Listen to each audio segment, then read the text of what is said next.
തേരിനുള്ളിൽ ദിവ്യകാരുണ്യത്തിൽ വാഴുന്ന നാഥനെ കാണുവാനായി ഞങ്ങൾ വന്നിടുന്നു. ദിവ്യകാരുണ്യത്തിൽ വാഴുന്ന നാഥനെ കാണുവാനായി ഞങ്ങൾ വന്നിടുന്നു. വിശ്വാസപൂർണമാം ഹൃദയങ്ങളോടിത തിരുമുൻപിൽ ആരാധനയർപ്പിക്കുന്നു. വിശ്വാസപൂർണമാം ഹൃദയങ്ങളോടിത തിരുമുൻപിൽ ആരാധനയർപ്പിക്കുന്നു.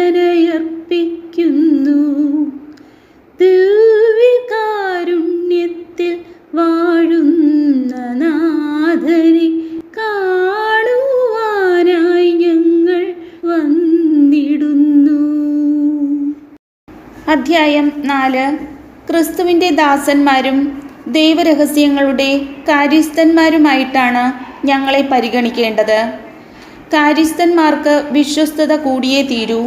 നിങ്ങളോ ഏതെങ്കിലും ന്യായാസനമോ എന്നെ വിചാരണ ചെയ്യുന്നെങ്കിൽ അത് ഞാൻ കാര്യമാക്കുന്നില്ല. ഞാനും എന്നെ വിധിക്കുന്നില്ല. ഞാൻ ഏതെങ്കിലും തരത്തിൽ കുറ്റക്കാരനാണെന്ന് എനിക്ക് ബോധ്യമില്ല. എന്നാൽ അതുകൊണ്ട് മാത്രം ഞാൻ നീതീകരിക്കപ്പെട്ടുവെന്ന് അർത്ഥമില്ല. എന്നെ വിധിക്കുന്നവൻ കർത്താവാണ്. അതിനാൽ മുൻകൂട്ടി നിങ്ങൾ വിധി പ്രസ്താവിക്കരുത്. കർത്താവ് വരുന്നതുവരെ കാത്തിരിക്കുവിൻ. അന്ധകാരത്തിൽ മറഞ്ഞിരിക്കുന്നവയെ വെളിച്ചത്തു കൊണ്ടുവരുന്നവനും ഹൃദയരഹസ്യങ്ങൾ വെളിപ്പെടുത്തുന്നവനും അവനാണല്ലോ. അപ്പോൾ ഓരോരുത്തർക്കും ദൈവത്തിൽ നിന്ന് പ്രശംസ ലഭിക്കും. സഹോദരരെ, ഇക്കാര്യങ്ങളിൽ എന്നെയും അപ്പോളോസിനെയും ഞാൻ ഉദാഹരണമാക്കിയത് നിങ്ങളെ പ്രതിയാണ്.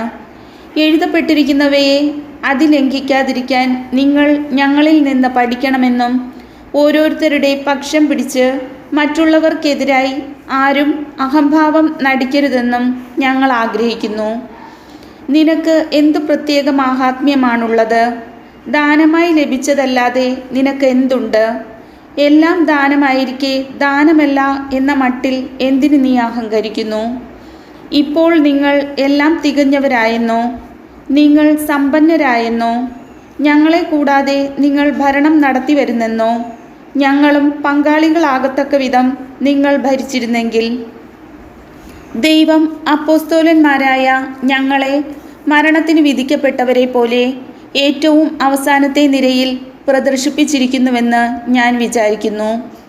കാരണം ഞങ്ങൾ ലോകത്തിനും ദൂതന്മാർക്കും മനുഷ്യർക്കും പ്രദർശന വസ്തുക്കൾ ആയിത്തീർന്നിരിക്കുന്നു.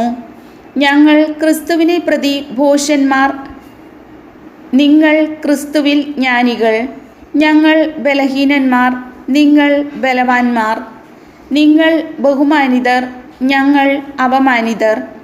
ഈ നിമിഷം വരെ ഞങ്ങൾ വിശന്നും ദാഹിച്ചും നഗ്നരായും പ്രഹരങ്ങളേറ്റും പാർപ്പിടമില്ലാതെയും കഴിയുന്നു. സ്വന്തം കൈകൊണ്ട് ഞങ്ങൾ അധ്വാനിക്കുന്നു. നിന്ദിക്കപ്പെടുമ്പോൾ ഞങ്ങൾ അനുഗ്രഹിക്കുന്നു. പീഡിപ്പിക്കപ്പെടുമ്പോൾ അടിപതറാതെ നിൽക്കുന്നു. ദൂഷണം പറയുന്നവരോട് ഞങ്ങൾ നല്ല വാക്ക് പറയുന്നു. ഞങ്ങളിപ്പോൾ ലോകത്തിൻ്റെ ചപ്പും ചവറും പോലെയും എല്ലാറ്റിൻ്റെയും ഉച്ഛിഷ്ടം പോലെയുമായി തീർന്നിരിക്കുന്നു. നിങ്ങളെ ലജ്ജിപ്പിക്കാനല്ല ഞാൻ ഇതെല്ലാം നിങ്ങൾക്ക് എഴുതുന്നത്, വത്സല മക്കളെ എന്ന പോലെ ഉപദേശിക്കാനാണ്. നിങ്ങൾക്ക് ക്രിസ്തുവിൽ 10,000 ഉപദേഷ്ടാക്കൾ ഉണ്ടായിരിക്കാം, എന്നാൽ പിതാക്കന്മാർ അധികമില്ല.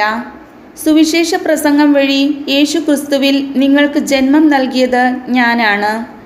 ആകയാൽ നിങ്ങൾ എന്നെ അനുകരിക്കണമെന്ന് ഞാൻ അഭ്യർത്ഥിക്കുന്നു.